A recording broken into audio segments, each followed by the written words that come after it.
Bismillahirrahmanirrahim.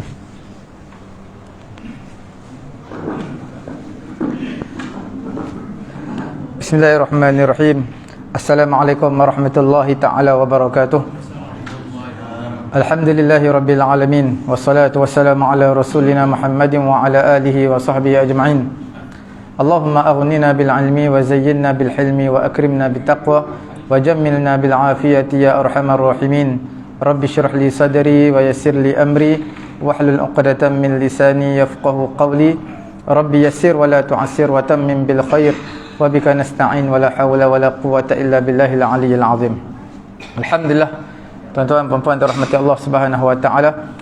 Kita lihat pada malam ni sambungan yang sebelum daripada bulan puasa. Kita ada bincang mengenai dengan masalah-masalah ataupun isu-isu yang berbangkit mengenai solat Jumaat. Pada hari ini, pada malam ni insya-Allah kita lihat mengenai dengan perkara-perkara yang sunat pada hari Jumaat. Di antara perkara yang sunat pada hari Jumaat adalah membaca suratul Kahfi pada hari Jumaat dan juga malam Jumaat. Hari Jumaat disunatkan baca surah Kahfi. Hari Jumaat bermula lepas subuh lah. Selepas fajar shadiq, iaitu azan subuh. Itu hari Jumaat. Malam Jumaat iaitu hari Khamis malam Jumaat. Dua-dua ni disunatkan baca suratul Kahfi. Berdasarkan sabdaan Nabi SAW, man qara'a suratul Kahfi fi yaumil jumu'ati adha'a lahu minan nur ma bainal jumu'atain. Siapa membaca suratul Kahfi pada hari Jumaat, maka Allah Ta'ala akan beri cahaya kepada dia di antara dua Jumaat. Diriwayatkan oleh Imam Baihaqi, man qara'aha lailatal jumu'ah adha'a lahu minan nur ma bainahu wa bainal baitil atiq. Siapa yang membaca suratul Kahfi pada malam Jumaat, Allah Ta'ala akan memberi cahaya kepadanya di antaranya dan juga di antara Baitul Atiq. Ini semua kelebihan dalam suratul Kahfi, dan ulama menyatakan tidak disunatkan membaca surah-surah yang lain, melainkan dihabiskan dahulu suratul Kahfi. Kemudian pada hari Jumaat disunatkan juga memperbanyakkan sedekah dan juga memperbanyakkan perbuatan baik pada hari Jumaat dan juga pada malam Jumaat. Pada hari Jumaat juga disunatkan memperbanyakkan selawat kepada Nabi SAW, sama ada pada hari Jumaat dan juga pada malam Jumaat. Ada satu hadis menyebutkan aksiru minas salah ala yaumil jumaah wa lailatal jumaah. Perbanyakkan selawat pada hari Jumaat dan juga pada malam Jumaat. Dalam hadis yang lain, man shalla alayya salatan sallallahu alaihi biha ashran, siapa yang selawat kepada aku, Nabi kata 1 kali, Allah Ta'ala selawat kepada dia 10 kali. Itu di antara kelebihan pada hari Jumaat, iaitu sedekah, membaca suratul Kahfi dan juga berselawat kepada Nabi SAW. Kemudian di antara hari Jumaat juga disunatkan untuk kita mandi pada hari Jumaat. Bilakah waktu mandi pada hari Jumaat? Mandi pada hari Jumaat bermula waktu dia adalah bermula pada hari Jumaat, iaitu pada azan subuh. Azan subuh, sebelum azan subuh kalau kita mandi tak boleh niat mandi sunat Jumaat. Kerana mandi sunat Jumaat ini bermula niat mandi itu adalah mandi ketika mana masuknya subuh, baru boleh niat untuk mandi sunat Jumaat. Dia berbeza dengan hari raya. Hari raya ni bila sebut tentang hari raya, dia malam raya, kita dah sambut raya, malam raya. Tapi hari Jumaat, bermula hari Jumaat itu sendiri adalah lepas subuh, waktu azan subuh tu. Mandi sunat hari raya adalah disunatkan pada 1/2 malam yang akhir. 1/2 malam, mana daripada maghrib sampai ke azan subuh kita bahagi 2. Maka bahagian yang kedua, 1/2, separuh kedua malam itulah disunatkan untuk kita dah boleh waktu bermula untuk mandi raya. Dia berbeza, mandi raya, mandi Jumaat waktunya berbeza. Jumaat waktunya adalah ketika mana fajar shadiq, iaitu azan subuh pada hari Jumaat. Kemudian bila waktu akhir azan mandi sunat Jumaat, waktu akhirnya bila mana seseorang tu dah tak sempat untuk melakukan sembahyang fardu Jumaat. Bila mana sedang khutbah pertama, dia sedang mandi, sempat lagi untuk niat mandi sunat Jumaat. Bila mana dah masuk, imam dah takbir yang pertama, takbiratul ihram, mungkin pada ketika tu agak sukarlah kalau dia nak mandi dan juga niat sunat Jumaat, kerana mungkin dia sampai ke masjid pun dah rakaat yang kedua dan selepas pada rukuk berkemungkinan. Itu waktu terakhir je. Ada tak batasan tertentu? Dia tak ada batasan tertentu. Dia tak ada secara spesifik waktu tertentu. Waktunya adalah seseorang itu tidak ada peluang untuk sembahyang jemaah dah. Maknanya waktu jemaah sudah hampir habis. Kemudian mandi sunat jemaah ni tidak akan batal dengan sebab hadas, sama ada hadas kecil ataupun hadas besar. Seseorang itu lepas mandi sunat hadas, dia berhadas besar, nak mandi wajib. Mandi wajib, tak perlu niat dah mandi sunat jemaah. Mandi sunat jemaah hanya sekali. Dia tidak disunatkan berulang-ulang kali, walaupun diselangi dengan mandi wajib. Diselangi dengan hadas besar, mandi wajib. Sebab mandi ni dia tak sama semayang. Semayang Zuhur boleh ulang 2 kali, subuh boleh ulang 2 kali. Kita dah bincang sebelum ni mengenai mengulangi solat fardu. Mengenai mandi tidak disunatkan, walaupun di sana adalah pendapat ulama yang menyatakan disunatkan ulang kali kedua mandi sunat jemaat. Tetapi pendapat yang mu'tamad adalah tidak disunatkan untuk ulang kali kedua. Wudu disunatkan ulang. Kalau seseorang dah wudu, semayang maghrib dah wudu, semayang isyak nak tajdidkan wudu, nak memperbaharui wudu kali kedua, tapi dia wudu pertama belum batal lagi. Wudu boleh, semayang boleh, tapi mandi tak dibenarkan. Untuk pengetahuan tuan-tuan yang dirahmati Allah Subhanahu Wa Taala, sebenarnya dalam bab mandi ini antara satu bab yang dibenarkan menggabungkan 2 niat dalam satu ibadat.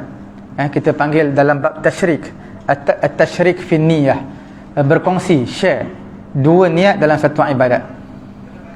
Di antaranya adalah dalam bab mandi. Seseorang bila mandi, dia boleh saja mandi hadas besar dan sunat Jumaat. Mandi sunat Jumaat boleh, dua-dua niat, mandi sekali je. Samalah dalam bab puasa, dalam bab semayang, dalam bab puasa, dalam bab semayang pun sama. Boleh dalam bab semayang boleh 2 niat dalam satu ibadat. Cuma niat fardu dan sunat tu tidak boleh digabungkan lah. Jangan tuan-tuan niat saja aku sembahyang fardu zuhur dan sunat zuhur, itu memang tak salah. Cuma dalam bab solat ini dia boleh gabungkan niat dalam sunat yang lain, dipanggil sunat mutlak. Sunat mutlak boleh gabungkan lah. Saja aku solat sunat qabliyah zuhur beserta dengan tahiyatul masjid. Saja aku solat sunat qabliyah zuhur bersama dengan solat sunat wudu, solat sunat istikharah, solat sunat hajat. Itu semua solat sunat mutlak. Apa maksud solat sunat mutlak? Dia tak ada waktu. Tak ada waktu. Solat sunat tahiyatul masjid tak ada waktu. Tuan-tuan masuk masjid boleh semayang.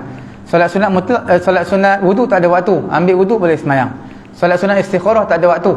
Bila-bila boleh semayang. Solat sunat hajat tak ada waktu. Tuan-tuan ada hajat, semayang sunat.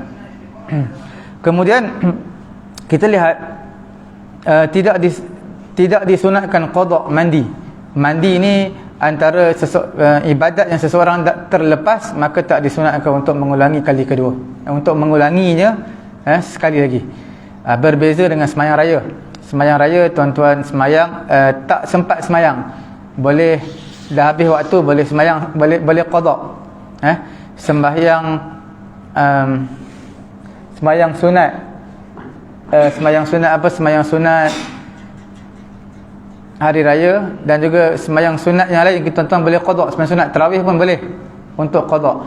Setiap solat sunat yang berwaktu, solat sunat yang berwaktu tertinggal boleh qada. Seperti solat sunat duha ada waktu dia, solat sunat witir ada waktu dia, tertinggal boleh qada. Berbeza dengan mandi. Mandi pun ada waktu, tapi mandi tak sama dengan bab semayang. Tertinggal, tuan-tuan dalam pergi masjid baru teringat, maka kalau dah habis semayang memang tak ada peluang lagi lah untuk mandi. Melainkan tuan-tuan rajin mandi dalam masjid kalau tempat mandi. Kemudian di antara hari Jumaat ini juga adalah disunatkan at-tabkir. Tabkir, dia bukan takbir, tabkir. Tabkir ni datang awal ke masjid, berdasarkan imam, berdasarkan hadis daripada Imam Bukhari juga Imam Muslim, tabakir datang awal. Datang awal selain daripada imam lah. Imam disunatkan datang lambat. Cuma datang lambat tak semestinya lambat. Dia boleh datang awal dan asingkan diri daripada jemaah-jemaah yang lain. Berdasarkan hadis Imam Bukhari, Imam Muslim, man ightasala yaumal jumu'ah ghuslal janabati, siapa yang mandi pada hari Jumaat seperti mandi junub, seperti mandi wajib. Kemudian dia pergi pada waktu yang pertama. Waktu yang pertama mana? Waktu paling awal. Faka'annama qarraba badanatan, seolah-olah dia menyembelih, buat korban seekor unta. Wa man raha fi sa'ati tsaniyah, siapa yang pergi pada waktu yang kedua, seolah-olah dia menyembelih seekor lembu. Siapa pergi waktu yang ketiga, seolah-olah dia menyembelih kibas yang bertanduk. Siapa pergi waktu yang keempat, seolah-olah dia menyembelih seekor ayam. Ada sebahagian riwayat yang lain kata burung. Kemudian yang terakhir adalah seolah-olah dia bersedekah dengan apa? Dengan telur ayam. Itu antara at-tabkir disunatkan awal. Awal ni bermula apa? Bila? Bermula daripada lepas subuh. Lepas subuh tu dah yang paling awal lah. Tapi jarang orang datang yang paling awal tu. Dia akan datang yang lambat sikit. Kemudian bagi imam, seperti yang saya beritahu tadi, bagi imam dia tak disunat. Sebab imam ni dia perlu asingkan diri, sebab dia nak berkhutbah. Bila khutbah, dia kena ada satu, bila dia bercakap dalam khutbah, memberi khutbah tak sama seperti mana dia bersembang sebelum ni. Jadi maknanya dia kena asingkan diri supaya dia punya apa kita panggil, aura dia ketika mana berkhutbah tak sama seperti bersembang dengan jemaah-jemaah lain. Sebab tu disunatkan datang lambat. Samalah tak kira hari Jumaat menjadi khatib, imam sembahyang Jumaat ataupun sembahyang raya sama. Kemudian bila berlaku pertembungan di antara mandi dan juga datang awal, ulama kata diutamakan mandi dulu. Kerana mandi ni ada pendapat yang menyatakan wajib mandi sebelum sembahyang Jumaat. Sebab di negara-negara Arab, bila tiba musim sejuk, mereka mandi seminggu sekali hari Jumaat. Sebab apa? Nak menyahut seruan hadis inilah. Mandi pada hari Jumaat. Hari lain mereka tidak mandi sebab sejuk. Tapi kena tahu cuaca mereka lain lah. Kita punya cuaca lain. Bila kita tak mandi sehari dua pun badan dah berbau. Sebab cuaca kita berbeza. Lembap. Negara Arab dia kering. Bila datang awal semua ulama kata sunat, tak ada ulama kata wajib. Tapi bila sebut tentang mandi ni, ada ulama kata wajib. Sebab tu bila berlaku pertembungan, datang awal dengan mandi dululah. Balik mandi dulu. Kemudian kita lihat bila mana seseorang itu tak nak mandi, maka bila tak nak mandi dia boleh gantikan dengan tayamum. Tayamum niat menggantikan mandi Jumaat. Sebab kadang-kadang musim sejuk, sebahagian negara musim sejuk tak nak mandi, boleh gantikan dengan tayamum. Itu juga antara perkara yang disunatkan.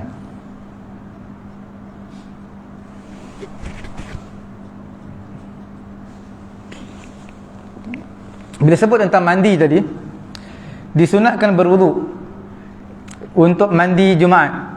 Dan semua mandi sunat. Bila sebut tentang mandi wajib, disunatkan berwuduk dulu baru mandi. Sebenarnya mandi sunat pun samalah. Sebelum kita mulakan mandi sunat, disunatkan berwuduk.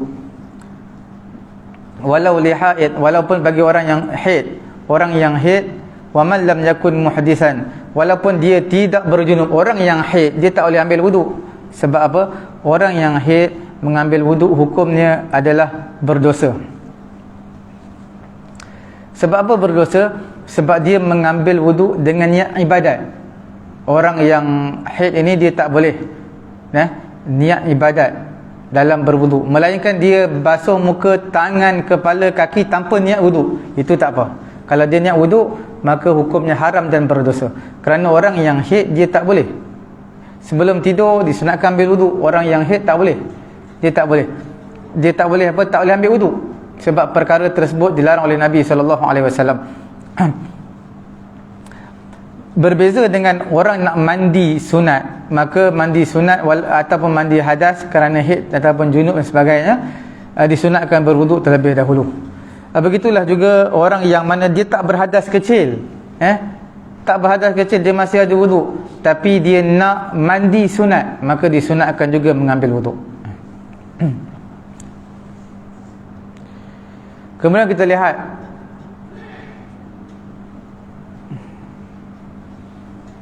antara perkara yang disunatkan pada hari Jumaat adalah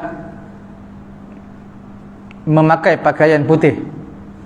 Pakai pakaian putih ni maknanya semuanya putih, tak kira kalau kain pelekat putih juga, jubah putih, kopiah putih, kalau seluar pun putih, semua disunatkan putih. Bukan sekadar baju saja, seluar tak putih, bukan sekadar kopiah saja putih, tapi yang baju seluar tidak putih, semua disunatkan putih. Wal a'la minha akidun, iaitu perkara yang kalau tak mampu semua putih pun, kebanyakannya putih itu pun itu pun terbaik. Kerana Nabi SAW menyatakan ilbasu min siyabikum al-bayd, pakailah ilbasu min siyabikum al-bayd, iaitu pakailah pakaian kamu yang berwarna putih. Fa innaha khairu siyabikum, kerana pakaian putih ini adalah sebaik-baik pakaian. Wa kaffinu fiha mautakum, dan kafankan mayat kamu dengan pakaian yang putih. Ini arahan Nabi. Bila sebut tentang sebaik-baik pakaian warna putih, maka mayat yang nak dikafankan juga disunatkan warna putih. Sebab syarat ataupun rukun dalam kita nak kafankan mayat ini adalah menutupi seluruh badan daripada kepala sampai kaki. Tak kira lah pakai kain batik ke kain pelekat, kain apa pun boleh, yang penting tutup keseluruhan. Cuma yang terbaik adalah warna putih. Ini warna putih ni ada beberapa syarat lah.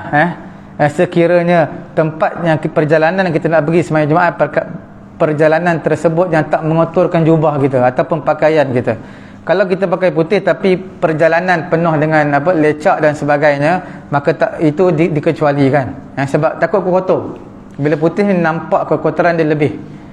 Begitu juga pada selain hari raya, contohnya hari Jumaat itu hari raya, maka bila hari Jumaat, hari raya, disunatkan pakai pakaian raya, pakai pakaian raya walaupun dia bukan putih, sebab di hari raya secara kebetulan bertepatan dengan hari Jumaat.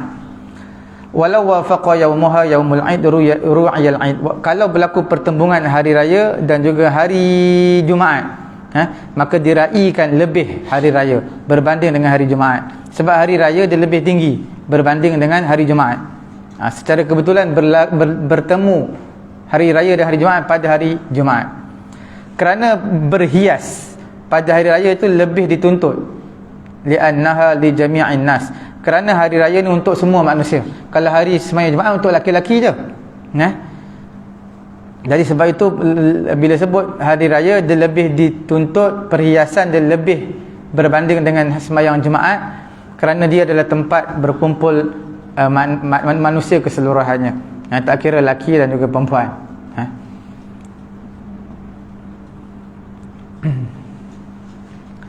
Dan antara perkara disunatkan juga pada hari Jumaat, apa dia? Iaitu satu lagi, orang yang disunatkan mandi Jumaat ini adalah orang yang nak hadir sembahyang Jumaat. Kalau perempuan tak disunatkan lah, sebab dia tak hadir sembahyang Jumaat. Kalau dia nak hadir sembahyang Jumaat, maka disunatkan juga dia mandi. Berbeza dengan sembahyang raya tau. Sembahyang raya, tuan-tuan nak pergi sembahyang ke tak nak pergi sembahyang raya, disunatkan mandi raya. Itu perbezaan dia, mandi sunat raya dan juga sunat Jumaat. Mandi sunat Jumaat ini adalah untuk tanzif untuk bersih, dan juga untuk mengelakkan kekotoran yang ada pada badan kita, terutama bila kita berjumpa manusia. Pasti kita nak badan kita bersih, tidak berbau.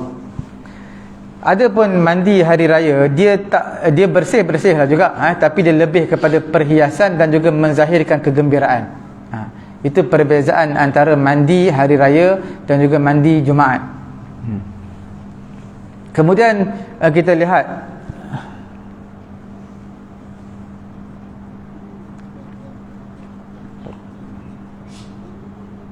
antara perkara disunatkan pada hari Jumaat ini adalah tanziful jasad, membersihkan jasad kita. Membersihkan jasad apa tu? Daripada kekotoran. Bukan sekadar jasad badan kita, tetapi disunatkan juga pakaian kita, pakaian yang baru. Yang baru pakailah. Sebab hari Jumaat hari yang suci, hari yang bersih untuk kita mulakan hari dengan pakaian yang baru, dan juga tubuh badan pun bersih. Bukan sekadar pada hari Jumaat, bahkan disunatkan bagi setiap orang yang nak hadir dalam sesuatu majlis yang ramai, sama ada kenduri kahwin, majlis nikah ataupun majlis kenduri tahlil, kenduri apa pun, yang majlis yang melibatkan ramai orang hadir. Dalam kuliah agama pun sama juga, disunatkan untuk kita bersihkan pakaian dan juga badan kita.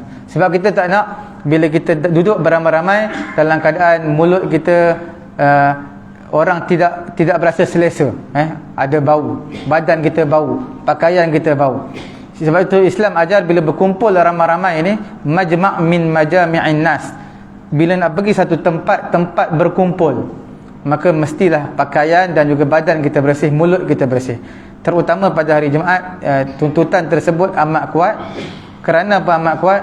Kerana di situ berkumpul ramai orang, berbeza dengan hari-hari yang lain. Dan seseorang yang mana sekiranya ketiak dia jenis kuat bau, maka dia kena belilah apa-apa ubat letakkan di ketiak dia supaya tidak berbau. Kemudian termasuk juga sebenarnya membersihkan diri ini adalah membersihkan jasad, termasuk juga apa dia? Iaitu memotong kuku kaki ataupun memotong kuku kaki tangan. Itu pun termasuk disunatkan jugalah.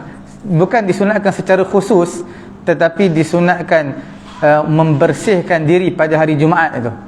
Selain daripada orang yang berihram. Orang yang berihram dia tak boleh untuk dia potong kuku dia walaupun pada hari Jumaat, sebab hukumnya haram. Tak kira ihram haji ataupun ihram umrah.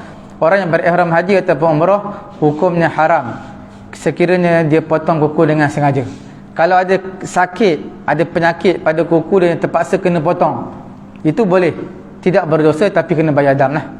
Sama juga seseorang yang rambut dia gatal, dia punya ada kutu banyak ke, dalam keadaan dia berihram, kalau dia cukur tidak berdosa, tapi dam tetap kena bayar, kena seekor kambing.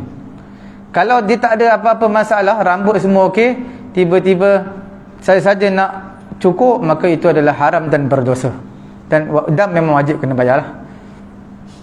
Dan juga tidak disunatkan juga memotong kuku ataupun bulu bagi orang yang mana nak melakukan ibadat korban bermula pada bulan Zulhijjah, 1 Zulhijjah, tak disunatkan. Tak disunatkan apa tu?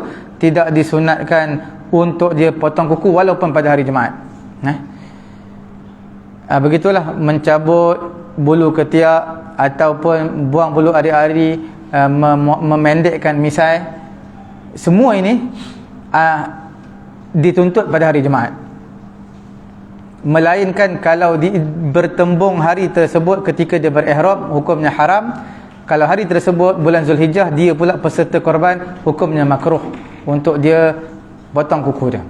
Jadi makruhkan juga seseorang itu memotong sebelah tangan je. Kalau kuku sebelah tangan, kaki pun sebelah kaki je potong kuku, sebelah lagi tidak. Hukumnya makruh. Hukum je sebenarnya sekiranya tanpa keuzuran lah. Tanpa keuzuran hukumnya makruh, kerana dia hukumnya sama seperti seseorang memakai slipper ataupun kasut tapi sebelah aja. Pakai stokin sebelah aja, itu hukumnya makruh. Dia kena sama. Kalau nak pakai kasut kena sepasang, slipper sepasang, stokin sepasang. Kalau tuan-tuan nak sengkan baju ni nak naik atas, dua-dua kena naik. Dia tak boleh sebelah naik, sebelah turun. Jadi nampak tidak berapa baiklah. Hukumnya makruh.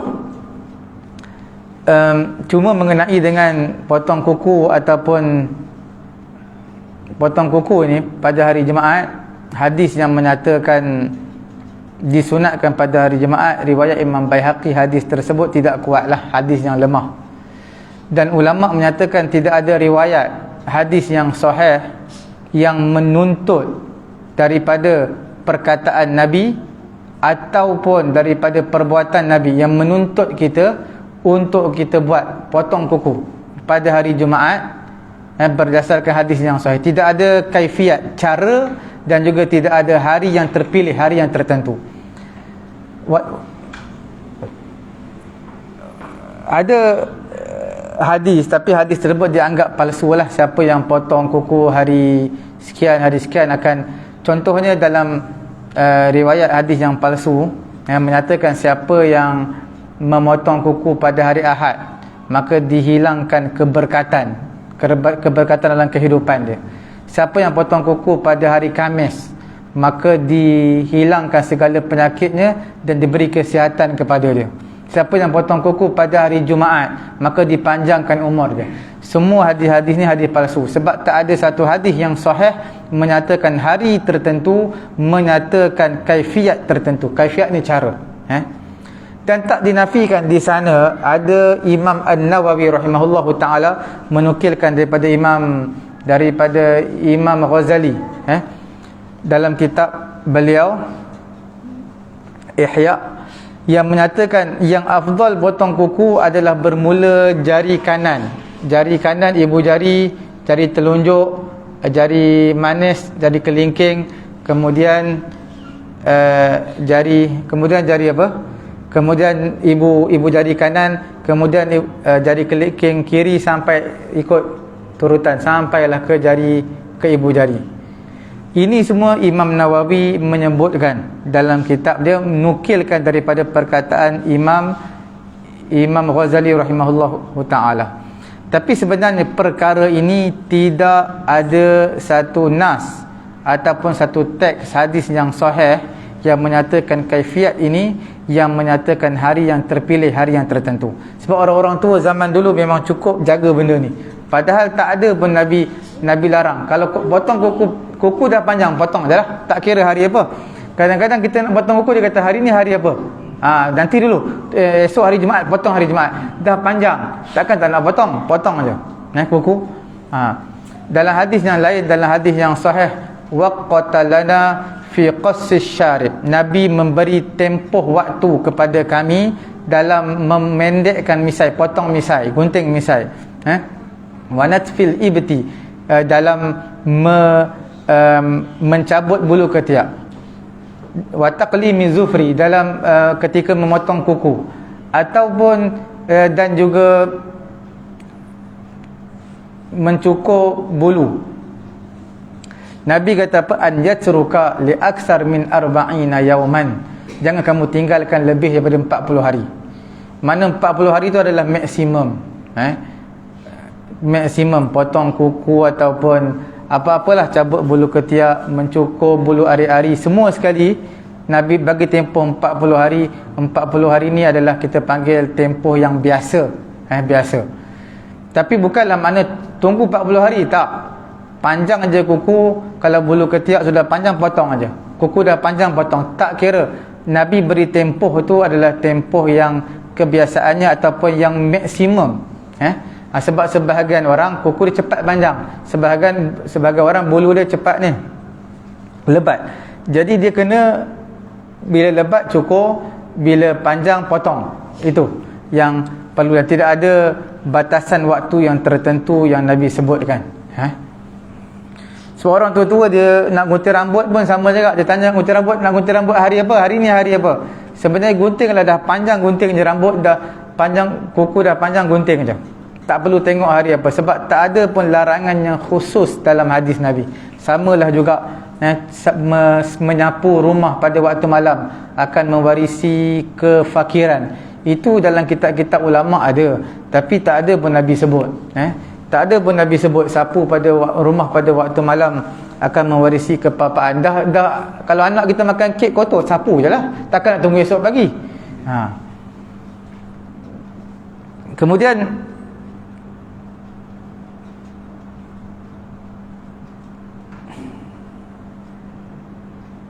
disunatkan bagi orang yang memotong kuku, disunatkan dia berwuduk ataupun mengulangi wuduk dia, kerana keluar daripada khilaf ulama yang mewajibkannya. Maknanya sunat je lah, lepas kita potong kuku kita ambil wuduk, itu sunat je, sebab di sana ada pendapat yang mewajibkannya. Kemudian orang yang berihram yang saya bagi tahu tadi, hukumnya haram menghilangkan bulu ataupun kuku. Orang yang membuat ibadat korban bulan Zulhijjah, makruh untuk dia memotong ataupun mencukur bulu ataupun kuku. Bila sebut tentang bulu, sama ada bulu ari-ari ataupun bulu ketiak, terkeluar dalam bab ini kepala. Kepala makna rambut. Maka tak disunatkan mencukur rambut. Cukur sampai botak lah, maksudnya tak disunatkan. Melainkan dalam beberapa situasi ulama sebut.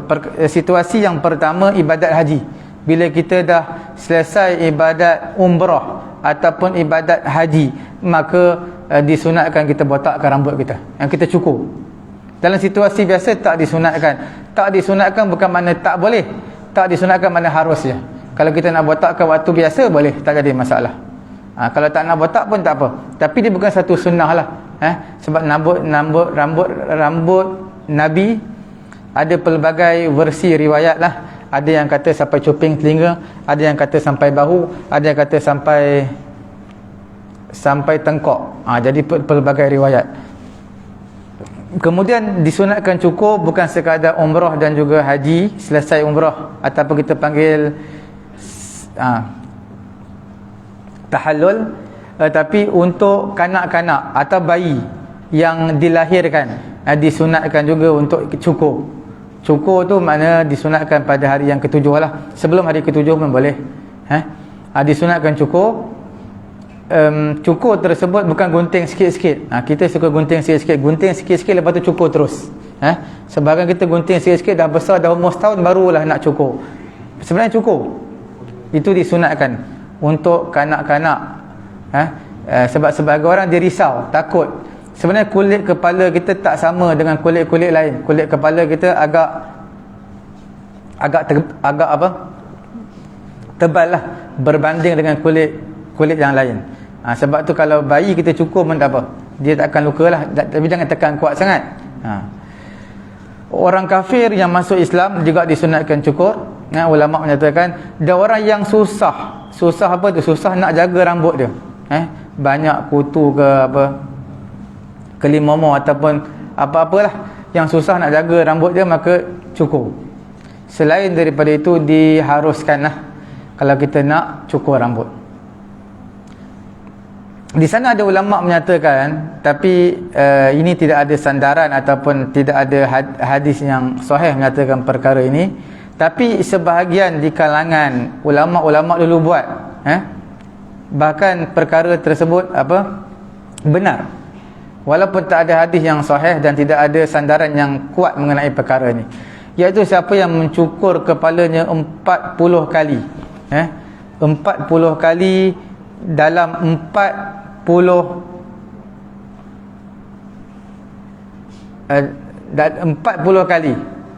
kali tersebut pada 40 hari Rabu, maka dia akan menjadi seorang seorang yang faqih. Faqih ni orang yang mahir dalam bidang fiqh lah. 40 hari dalam hari Rabu cukur rambut. Memang diamalkan di sebahagian tempat, bahkan benar, ada sebahagiannya memang betul, tapi tak ada hadis ataupun dalil mengenai perkara inilah. Okey. Kemudian disunatkan pada hari Jumaat juga adalah tatayyub. Tatayyub ini berwangi-wangian, memakai wangi-wangian bagi lelaki yang tidak berihram. Kalau berihram tak boleh pakai, haram, dan juga dikenakan fidyah, kena dam. Berdasarkan hadis yang sahih, Nabi kata man ghassala wa ghtasala yaumal jumu'ah wa labisa min ahsani thiyabihi, siapa yang mandi pada hari Jumaat dan pakai pakaian yang terbaik, wa massa min tibin, dan juga dia pakai wangi-wangian, in kana indahu, sekiranya dia ada, summa atal jumu'ah, kemudian dia datang pada hari Jumaat, walam yatakhatta a'naqan nas, dia tidak melangkah tengkok manusia, maknanya dia tidak langkah orang yang duduk di hadapan dia. Kalau lambat duduk belakang lah, nak duduk depan datang awal. Kemudian summa salla ma kutiba lahu, kemudian dia semayang apa yang dia nak. Berdasarkan ni kita dah bincang dulu, berdasarkan summa salla ma kutiba lahu, sembahyang berapa rakaat yang dia nak. Tidak ada solat sunat qabliyah Jumaat yang kita bincang dulu lah. Ada perbezaan pendapat lah di kalangan ulama'-ulama'. Dalam mazhab Syafi'i kita ada qabliyah Jumaat, sebahagian mazhab tak ada. Berdasarkan hadis nak semayang berapa rakaat pun tak apa, sebab dia tidak ada istilah qabliyah. Thumma ansata, kemudian dia diam, idza kharajal imam, apabila imam keluar ke mana, nak pergi ke mimbar, hatta yakhruja min salatihi, kana kafarah lima bainaha wa bainal jumu'ah allati qablaha, dan dia diampunkan dosa antara Jumaat ni dan juga Jumaat yang akan datang. Kemudian disunatkan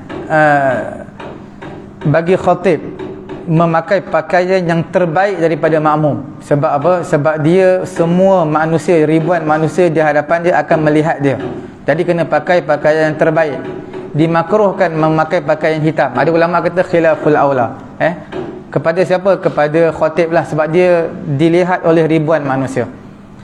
Syekh Izzuddin dia menyatakan idamatul lubsihi bid'ah, berterusan memakai jubah warna hitam itu perkara bid'ah. Maknanya kalau dia pakai sekali-sekala tak apalah, tapi bila sebut tentang setiap minggu khutbah Jumaat pakai baju hitam, maka itu kan setiap imam ada jubah dia, jubah hitam, tapi bolehlah pakai, cuma janganlah setiap Jumaat pakai, tukar-tukarlah, ada yang jubah putih, ada jubah hitam. Berdasarkan hadis yang sahih, Nabi SAW memakai pakaian jubah hitam pada beberapa ketika, tapi bukan selalulah. Bukanlah bermaksud Nabi pakai jubah hitam menafikan keafdalan warna putih, tidak. Cuma nak menyatakan harus pakai warna hitam. Cuma yang terbaik warna putih lah. Ada apa-apa soalan? Tak. Apa dia? Saya pernah terbaca dalam buku hari tak. Hari apa kan jadi miskin lah. Tak, riwayat yang menyatakan potong kuku semua hadis palsu. Dan ni telah dipegang. Kalau mak-mak kita dulu pun dia masih berpegang dengan perkara ni. Kalau nak apa potong kuku, pasti dia akan cari hari Jumaat. Boleh lah, itu yang terbaik. Tapi tak dinafikan kalau dah panjang hari Isnin, potong hari Isnin, apa nak tunggu hari Jumaat. Dan makruh kalau kita potong sebelah tangan je, atau kita pilih beberapa jari. Jari ni kita potong, ni potong, jari kelingking kita biarkan panjang. Jadi itu makruh. Perkara yang kita pilih-pilih jari untuk potong ni makruh. Tambah-tambah orang yang buat roti lah, kalau dia buat kuih, buat roti, lagi berat lah. Sebab kuku dia panjang, kuman.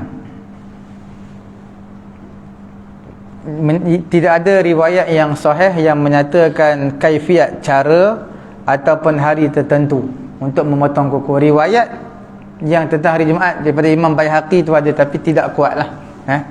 Tidak kuat, tapi adalah. Cuma boleh kita letakkan dia dalam bab sunat pada hari Jumaat, kerana dalam bab membersihkan diri, sama ada bersihkan jasad dan juga pakaian. Itu je kita boleh katakan. Tapi nak katakan sandaran yang sahih, itu tidak ada lah.